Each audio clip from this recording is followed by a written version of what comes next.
Forget it. All right. That is all. On that note, we're talking about a lot of technology already. I think it's only fitting that we take a step into the next world with I'm Kenny's looking for more topic. wearables to put on at the same time. Uh, Kenny, Kenny, yes. what is your topic for this Yeah. evening?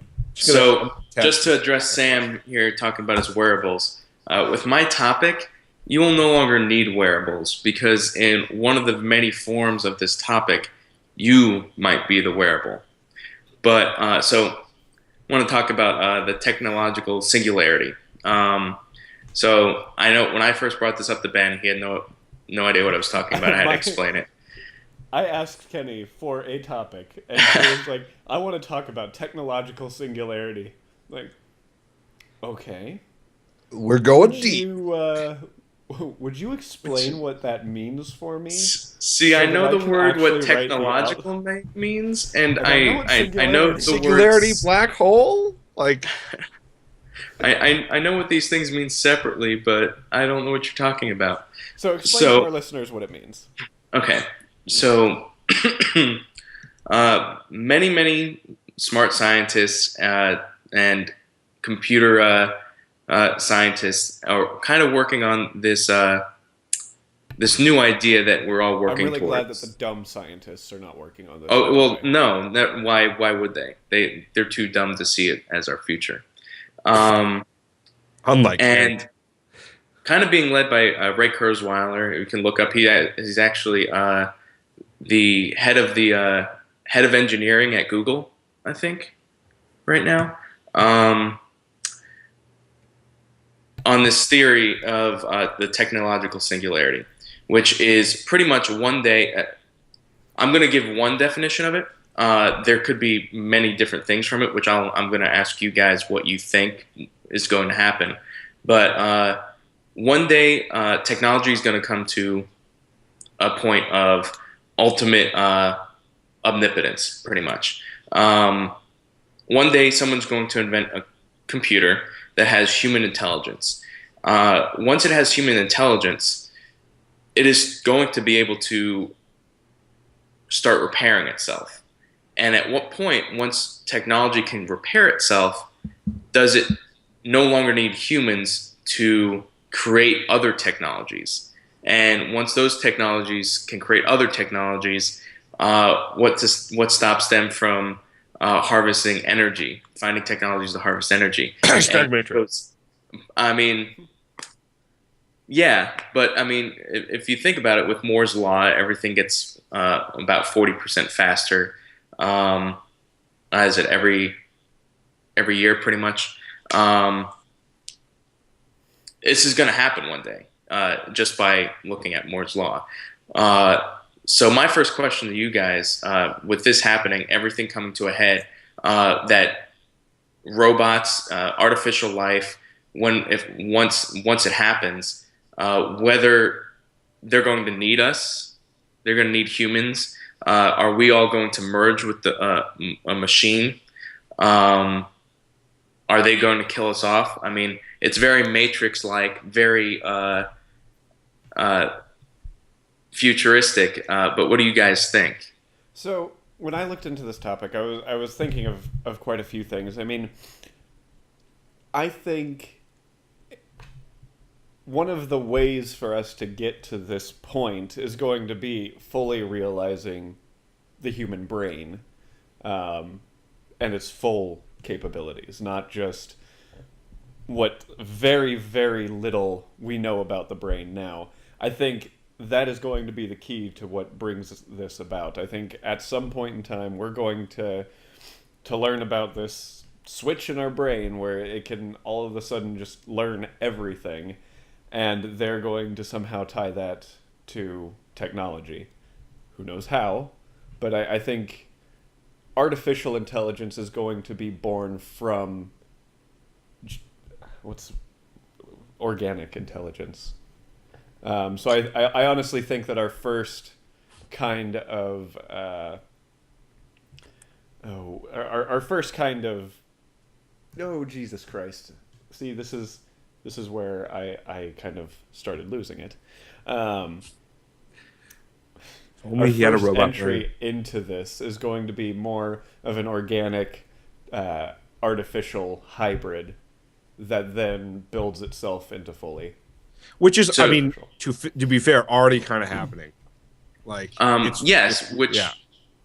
there's a scientist. He was actually a retired professor. I can't remember what university he used to work at, but his name's Werner Vinge, and he wrote an essay titled "The Coming Technological Singularity: How to Survive in the Post-Human Era," and he kind of lists 4 different ways that this can go. The first way, scientists could develop advancements in artificial intelligence, meaning that pretty much we're making separate, like iRobot type style scenario happening where it's humans and technology. They're separate. They now have the ultimate way of building up their own intelligence. The second way is computer networks might somehow become self-aware. So just the internet itself, all of a sudden becoming self-aware and being able to compute that way, which really spells out an even, I think, creepier timeline. I can't remember what's the name of that movie? Where you can't do that, Dave. Hell. Or Space Odyssey? Space Odyssey? Space Odyssey. Which 2001, is A Space Odyssey? 2001, A Space Odyssey. It kind of builds that more of that world up where there might not be a physical being, but computer networks could really influence your life and take over in that way. Third way, the computer. It's already happening. Yeah, it really is. We just spent about 20 minutes talking about iPhones and iPads and watches and. Well, I mean, and there's a point to this. The third way, computer and human interfaces become so advanced that humans essentially evolve into new species. So, at what point do you stop calling a human when they get bionic limbs and maybe one day when they create artificial hearts? When does that humanity leave that person? And the fourth way is the biological science advancements allow humans to physically engineer human intelligence. Which, in upon itself, I think would be the most difficult of the 4. But all 4 of these things are already happening on small levels. It's already here. The one, go ahead. One of those that you were talking about, it sounds very much like changing parts in a car. You know, if you change enough parts in the car, is it still the same car? Yeah, I mean that's. And I feel like that would probably be the one that I could see, because I feel like we're getting close to that already. I mean, we're already talking about how Sam updates a part of him every year. So yep. That's true. So, but what makes it interesting, and apparently people that do it 3 times a year. Not everybody agrees on not even what could happen, but what should happen. Why some people think of, and I can't remember what they actually, the sect of belief is, because there is a term for this belief, that why are we fixing the human body? Why are we advancing the human body? We don't need this body anymore. It's outdated. It's like my iPhone 6. I don't need it anymore. There's a newer, better model out, and that newer, better model is a computer hard drive. There are certain people that want to build a mainframe and download the collective conscious of the world onto it and just live a new life on a computer and just shed our bodies all together. I have some help. So I have this information here where I'm already looking at Kurzweil's timeline, which currently says that 2018, pretty much 1,013 bits, which is 10 terabytes of computer memory, roughly the equivalent memory space of a single human brain. It seems like a lot of memory space, Kenny, to download the entire collective consciousness of the world. Do we really need everyone? I mean, come on. Does Donald Trump really need to be in there? Well, okay, so I mean, Yeah, I wasn't going to go into this wanna yet, know but how that's that's but that's a good point because there are actually, I forget who it was that said it, but they said that the technological singularity is not for the world; it is for the rich and elite. When you look at all these people in chat are saying. I'm not watching the chat. I can't see that. But that's pretty much what they're saying is that if you look at who's investing in this, there are some very, very rich people. And another theory is that no matter what happens, if it happens for good and human race isn't wiped out by something that we create ourselves, we're going to turn into two different factions, pretty much, the haves and the have-nots. The haves being on the side of technology, living 700, 800, thousands of years, pretty much dying when they want because of the technology they have. And the people that just decide to live a prehistoric way of living, living a more natural.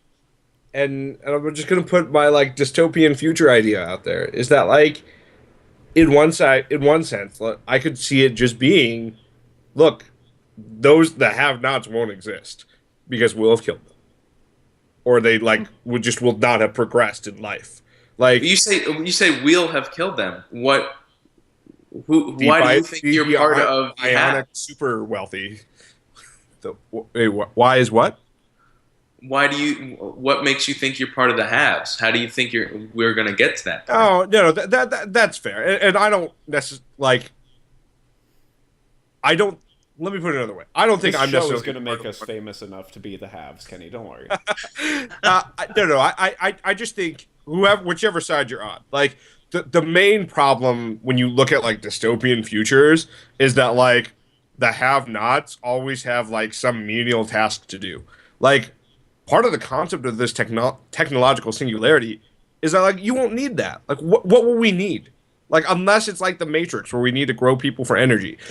But, like, I don't even think that's going to be the most efficient way, right? Like, maybe we figure out how this entire, like, nuclear reactor works and it doesn't explode ever. So that's where I think. Like, I think that's, like, this missing point is that when we look at technology now, what's the real problem? It's replacing low-skilled labor, right? And it's forcing people to use their brains. What is the singularity talking about? Like replacing people's brains, essentially, with artificial intelligence.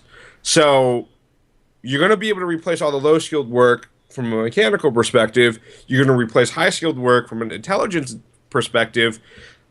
What's left? So that's kind of where I don't think there's going to be a have-not in a dystopian singularity. I can tell you what's left. Sam. Well, I can. Okay. Space. No. It's a final frontier. These are the voyages of the Starship Enterprise. So I'll give you my dystopian future and then like my non-dystopian future version of this. The dystopian future is that like perhaps this exact conversation and mindset is happening across the universe, right? So any planet that has like sentient life or whatever eventually will like race to get to this technological singularity point. And at that point, they'll just seek to conquer the world. Like everything. Right? They'll be the Borg. It'll be the Borg. And the question will just be, at what point can like one singularity beat another? So I don't know. I mean, like, and maybe that's right, maybe that's wrong. On the other side, I think the thing that maybe, and I'm not saying that this doesn't exist to an extent now, but like entertainment. Perhaps entertainment will be the saving grace for everything, because that I do not see us developing an answer for anytime soon. Mm-hmm. Well, so now that you've given what you've thought, I have a question for both of you, and just not even really a question, but what if we're living in one right now? Could be interesting. Yeah. What if What if we're in the Matrix? what if we are in the Matrix?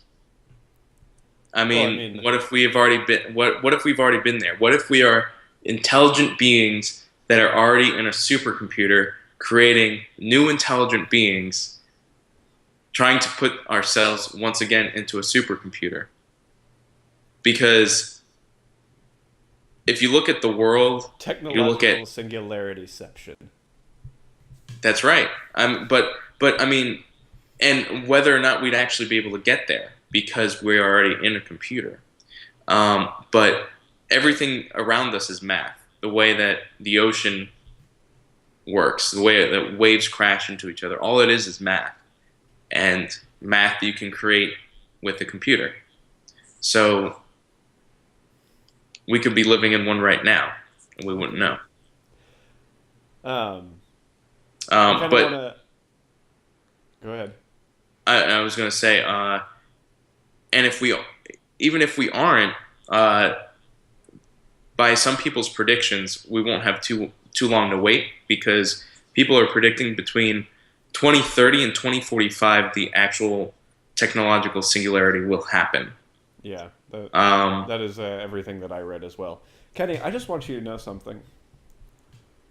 Can I just say that you are such a handsome redhead? And There's a lot of that, things going on in the chat, Kenny. that you are so cute with blue eyes. I just want you to know that. I'm looking at his face and I From can't the tell he has bottom blue of my eyes. soul.